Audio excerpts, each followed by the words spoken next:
Hello, in this video I want to show you how to order the products in a supermarket together. To do this, first you will need to approach your manager blackboard right here in the back and select a product order.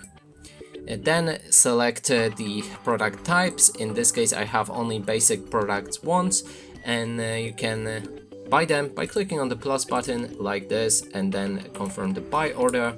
Now we can go back to our storage room, or actually go outside to locate our products. So here they are. Now we can move back and approach our storage shelf, place them right here.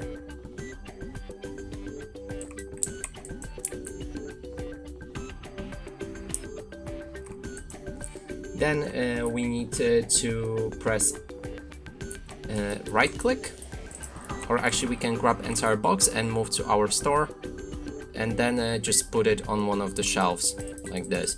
And that's it for this video. Hope you like it. Please consider subscribing to our channel, leave a like and a comment below.